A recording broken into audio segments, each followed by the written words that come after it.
The first sit-down interview with the new Prime Minister. I spoke to Anthony Albanese late yesterday. Prime Minister Anthony Albanese, thanks very much for your time. I want to start with the issue that's dominated the first week, and that is your renewed diplomatic push. Penny Wong's been in the Pacific. She met with the Fijian Prime Minister. What's been the reaction you've had about your approach on foreign policy and the Pacific from Pacific leaders? Are you optimistic that Australia can resist this push for a greater presence in the region by China? Well, the response has been very positive. We went to the election with a positive plan for the Pacific that involved increased cooperation with regard to defence, including a defence training school, increased support for maritime security, increased aid of over $500 million, increased action on climate change, including infrastructure required in the Pacific to deal with the challenge of climate change, but also increased parliamentary visits and exchanges, increased work programs for both temporary workers but also a permanent migration program specifically for people of the Pacific. All of this adds up to a re-engagement by Australia with the Pacific that is so important. It was one of the focuses as well, of course, of the Quad Leaders meeting I attended in Tokyo with President Biden, Prime Minister Kishida and Prime Minister Modi. And it has been a very positive start to the government re-engaging in diplomatic activity in our region. The former Foreign Minister proposed a doubling of aid to the Pacific and to the Solomons to try and stop what we saw eventuated with that security deal. Apparently, according to a source out of the National Security Committee of the former government to me, that they told me the reason it was knocked back is because even if we doubled aid, there's no guarantee that a Chinese base won't be built anyway. What do you say to that sort of reasoning? Well, these are sovereign nations, of course, and we need to respect that. But at the same time, the idea that Australia hasn't suffered from the massive cut in aid that occurred when the former coalition government was first elected just defies the evidence which is there, as well as a non-engagement on values. For our Pacific Island neighbours, the issue of climate change is an absolute national security issue. It's one that the United States and the Biden administration certainly recognise it as that as well.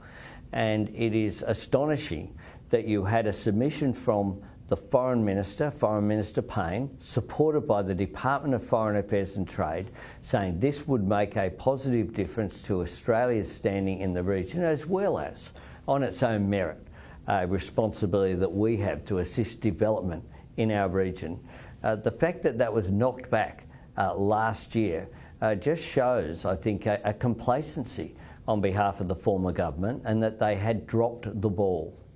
The US Secretary of State, Antony Blinken, gave a major speech in the last couple of days where he described China as the major long-term strategic threat, sort of pivoting the attention away from the ongoing conflict in Ukraine to say, look, this is the main game. But by the same token, he also said that the US wants to avoid conflict and wants to avoid a Cold War. Do you agree with his assessment? Australia's pretty much in lockstep with our allies in the United States. I met with Secretary Blinken when he visited Australia earlier this year, and he was at the Quad Leaders meeting, of course, with President Biden and other significant figures in US foreign policy, including, of course, Kurt Campbell, who's a good friend of Australia. They speak about competition without catastrophe. We need to recognise there is strategic competition in the region, and we need to deal with it, though, in a mature way that recognises that it is in all of our interests for there to be peace in the region and security in the region, and not talk up catastrophe. And I think that is a good perspective.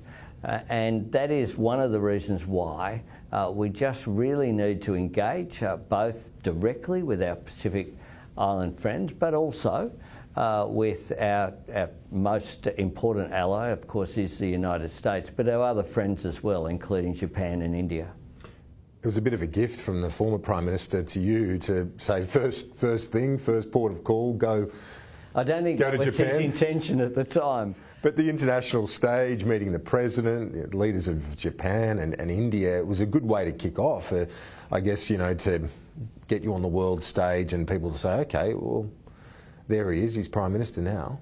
Well, it was a very good way to begin the government. We had a swearing in, the earliest that it's ever happened, at 9 a.m. On Monday morning, of 5 ministers led by myself, and it enabled Penny Wong to go as well as Foreign Minister, and then to travel to Fiji. And of course our economic ministers in terms of Jim Chalmers and Katie Gallagher as well, hitting the ground running, and Richard Marles was acting Prime Minister on his first day of Monday. But we have great friends in the United States and Japan and India, and building those person-to-person relations is very important for Australia if we're going to increase our standing, not just in the region but in the world. I've been very heartened by the conversations I've had with other world leaders, and my next visit will be to Indonesia, and that of course is an important relationship for Australia going forward as well. Indeed, it is to the economy now, and you've confirmed there will be a submission to the Fair Work Commission on the minimum wage. Business expressing hope as well that there might be a grand bargain achieved to fix the enterprise bargaining system, and at that summit that you're going to convene, an employment summit with unions, business and others, apparently it's going to be held by September, if I'm right. What's the key to getting a deal, a grand bargain on that front in your mind? The key is a government that's prepared to broker it, that looks to bring people together. And I've said that business and unions have common interests. Business can't succeed without workers and without a collaborative relationship through workers' representatives, through the trade union movement. And if you don't have successful businesses, you haven't got union members. And we need to recognise that. The way to increase both profits and wages without putting upward pressure on inflation is, of course, productivity. And so that has really dropped off in recent times. And I've been very heartened by the comments of both the business community and union leaders that they want to look for that win-win circumstance. In addition as well, at the National Press Club I spoke about the potential to have a deal as well with small business as well, with unions, making sure that we support a work environment that acts in the interests of small businesses and what they need, but also in the interests of workers who contribute to the success of those businesses. I've been very heartened by the positive response. That's why I want to bring together the full employment summit, and I spoke about this during the campaign in the major speech I gave at the Australian Chamber of Commerce and Industry. And on that wage commitment, it caused a bit of a flurry during the campaign. It feels like ancient history now, doesn't it, when you look at the events of the last fortnight? But in a way, it reminded everyone what your proposal and what your commitment was about if you form government, which you have, in terms of improving the minimum wage. Absolutely. Look, we had circumstances whereby sometimes in the media, of course, you'll hear this debate about, you know, not using spin and answering things directly. I was asked, would I welcome the Fair Work Commission not making a real wage cut to people who are on the minimum wage of $20.33 an hour?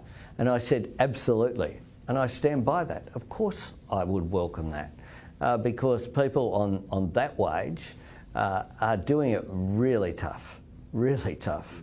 And the idea that they can go backwards it will just make life more difficult for them. Now, the Fair Work Commission is an independent body, and they'll make their decisions, bearing in mind the range of submissions that that they'll receive and their view about the state of the economy. But I believe that it is appropriate that the government put forward a submission in accordance with our values. And I think that they are values that Australians hold as well. On a few other matters on the economy, the default market offer on energy prices, it's going to see people pay higher energy prices in the short term. Will your plans for an increased renewable energy presence put further strain or relieve that volatility? What they'll do is help. Because if you look at our plan for powering Australia, it's based upon, a key element of it is based upon the Australian Energy Market Operators Integrated Systems Plan to fix transmission, to bring the grid up for the 21st century. We know that the cheapest form of new energy is renewables, and that's why making sure that we take advantage of renewables, but also storage and those processes will put downward pressure on energy prices for both households and for businesses. The work's been done, it's been there for some time, and it's extraordinary that under the former government's plan, when Snowy Hydro 2.0, for example, comes on board, it wasn't envisaged that it'd be plugged into the grid straight away on day one. We need to do better than that. And the other thing that our plan will do is it will boost private sector investment. They've been looking for certainty, and that's why business organisations like the Business Council, the Australian Chamber of Commerce and Industry, the Australian Industry Group, as well as the National Farmers Federation, have welcomed our policy. And I noticed that the head of ACCI just this week called upon the coalition to support our plan. We've got to end the climate wars. We've got to end it. It's gone on for too long, and what that uncertainty has meant is that the energy grid is more unreliable than if the market was able to have that certainty. You guaranteed a couple of days before the election when we spoke that you'd crack on with the stage 3 tax cuts and that there wouldn't be levies imposed. Given what Jim Chalmers and Katie Gallagher have said the last week or so, can you still give that commitment? Are you still committed to delivering those tax cuts, no levies? And we're committed to delivering... Given the budget strife that we're in. Yes, Kieran, we're committed to delivering what we said we would. And I've said on the stage 3 tax cuts that they've been legislated. People are entitled to operate on the basis of that certainty. And we also, though, one of the things that Jim and Katie have started on already is the audit that will be conducted by Treasury and Finance. This is a budget that's full of waste and rorts, and we're going to search for them, find them line by line, and where there are waste that we can act upon, we certainly will do so.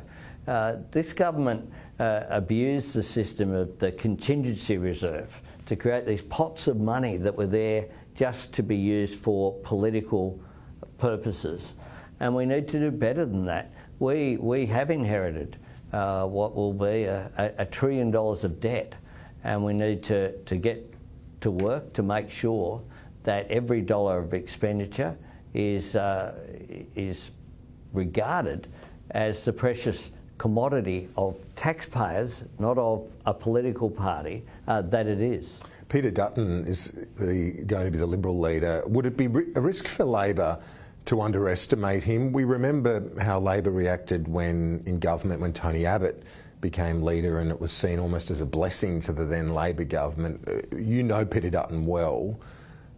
Will you be telling people that we should not underestimate this guy? I never underestimate my opponents.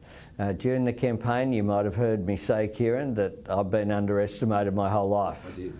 I think there are some people who are regretting underestimating me over the last 3 years. I did exactly what I said I would do. I did what I outlined in 2019 at the National Press Club after we received the review into our unsuccessful campaigns in 2016 and 2019. And I sit here today with a different title, having the honour of being Prime Minister, because we put in place a strategic plan to be able to go to the Australian people and say, we have a plan for a better future. And that received a mandate last Saturday. It certainly did, and according to our projections, you're at 76 now, with McNamara set to go to Josh Burns, your MP in Melbourne. Is that a relief to you? Will that change the way you govern? Oh, look, you want to maximise the number of seats in your column, but having a majority Labor government, I think, is important in terms of just sending a message. But I'm very clear as well that I want to treat the Parliament with respect. I'll treat Peter Dutton with respect if we can get some agreement from him. That would be good on measures that we have a mandate for. I think that he needs to respect the mandate that we have on a range of areas that are very clear, and we want to get to work on that. But the crossbenchers as well. I've always been respectful of people in the Parliament. One of the reasons why we were able to form government in 2010 in that hung Parliament is because the crossbenchers knew that they'd been treated with respect by us. And with the Teals, in that period. It's a big crossbench, the Teals, and I guess from your perspective, it makes sense to help them find their feet and have a pitch to sell, because if you're talking about seats like Wentworth or McKellar, for example, they're not really Labor target seats, are they? Well, if you look at the mandate that they have in their own seats, what were the issues that they ran on? They ran on stronger action on climate change. We'll deliver stronger action on climate change. We have a different target from some of them, but we didn't set up a target and then work back. We decided what was good policy to fix transmission, encourage uptake of electric vehicles, increase battery storage through community batteries, the range of measures that we have, the use of the safeguard mechanism to drive that change from the big emitters. We developed it in consultation with business and unions. It received widespread support. It was fully costed out there. So we're determined to implement that. So you think you'll have a good relationship with the Teals? It's been quite the wave. I think we'll have a good relationship with people across the crossbench, whether it is the people who've just been elected. I've had a constructive relationship with Rebecca Sharkey and Andrew Wilkie and Bob Catter and the whole of the crossbench over a period of time.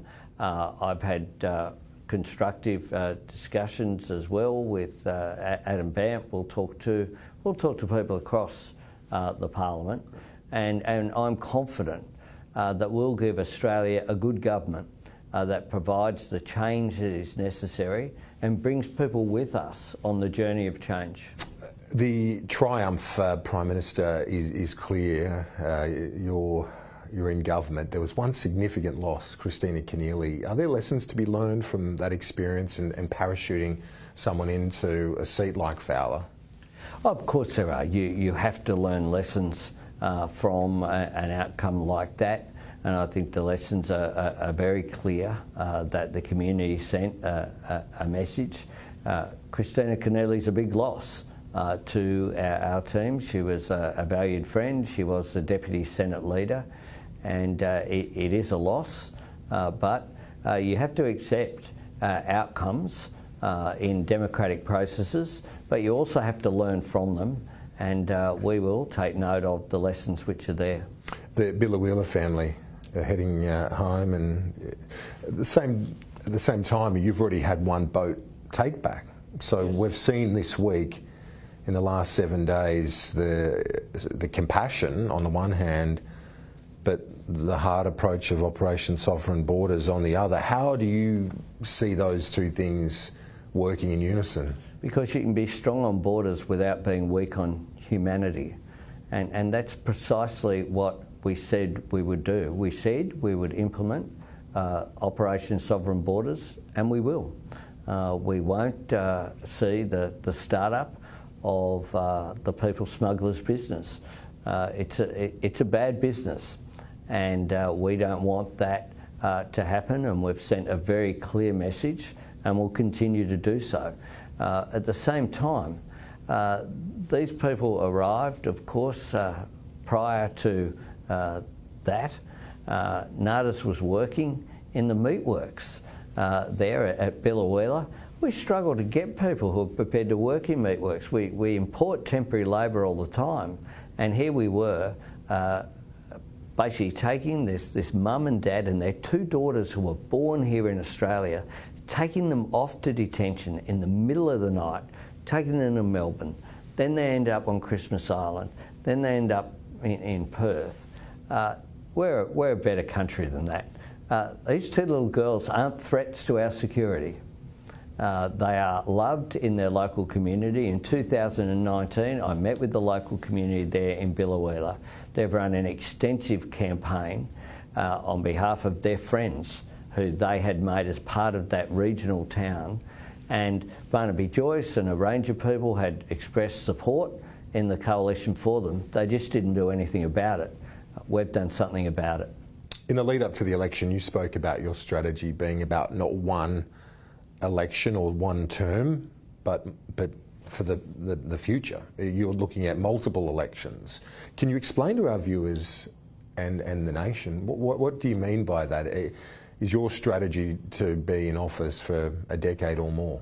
What I meant by that was that we had a plan to win the election, but a plan for the election after as well, by putting forward a program of reform that was achievable, so that by the time of the next election in 2025, I want to be able to say that we've delivered on our commitments to cheaper childcare, our commitment to action on climate change, that we're using the National Reconstruction Fund to make more things here across a range of industries to be more self-reliant, that we have made a number of changes to increase the amount of secure work which is there, that we've implemented cheaper medicines to drive down that cost, that we've got 50 Medicare urgent care clinics up and running around the country.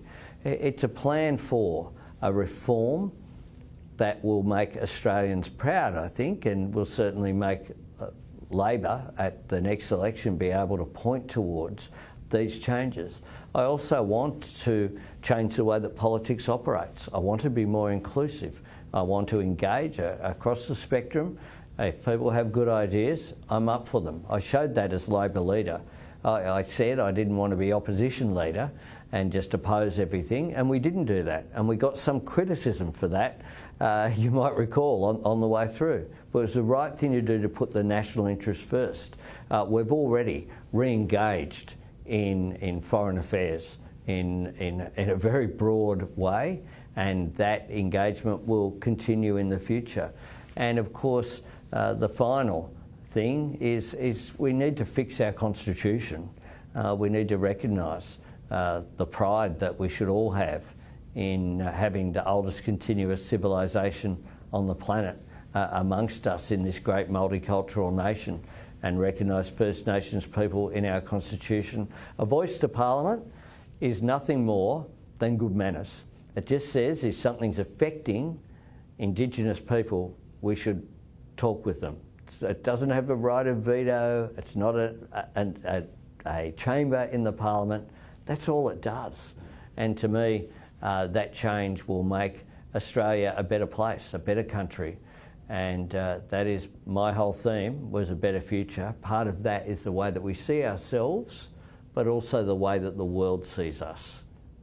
Well, you spoke about the multicultural nation. You're the first Prime Minister in our history with a non-Anglo-Saxon surname. Do you think that resonates with people? Well, I'm off to the Italian National Ball tonight, and I'm sure that the reception there will be positive.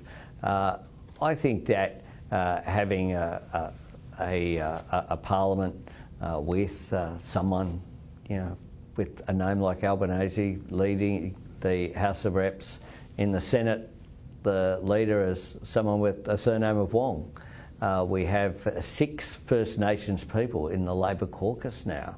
There are a range of people who've been elected from very diverse backgrounds. Zanita Mascarenhas in Swan, she's an engineer in the resources sector who's had an upbringing in Kalgoorlie of Indian background.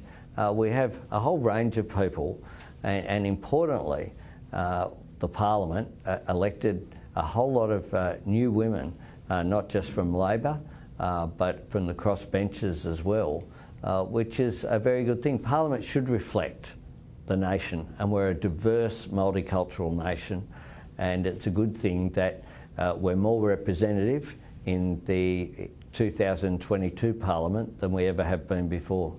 I've got to let you go and spruce up for that Italian community ball, but my last question, it's an adjustment to the role as Prime Minister for anyone. The SMH described your status yesterday as a Labor hero joining the rarefied pantheon of those who've led the party out of years of opposition. Have you allowed yourself a few moments to reflect on that? I haven't had many moments to reflect, I've got to say, Kieran. It's been a busy time. But I do understand the great responsibility that I have. I'm humbled by it. It says a lot about our great country that someone who, was the son of a single mum who was an invalid pensioner living in council housing can rise to lead the country as Prime Minister, and I'll never take it for granted.